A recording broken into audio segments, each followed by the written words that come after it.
There's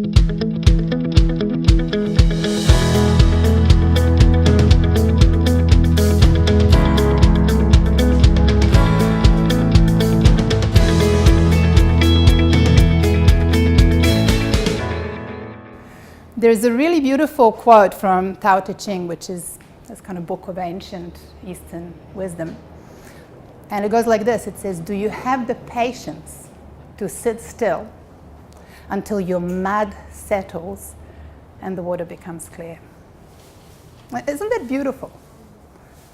Because we're not the mud. That's the thing. When we get so overwhelmed, and if you think of it, bring that image up, when the water gets racked up and all the mud comes to the surface, that's all you see is just mud, just the stresses and worries and to do things. And life tends to start to lose a bit of luster when we're like that, isn't it?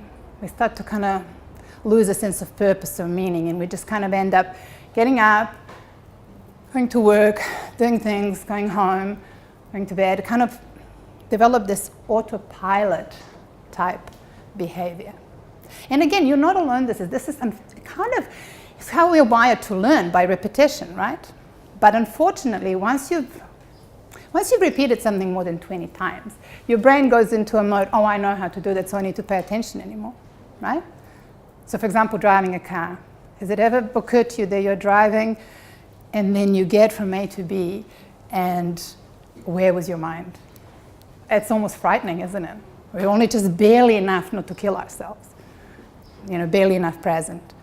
So in mindfulness, there's something that we call this habit of continual partial attention. So we're only just there enough.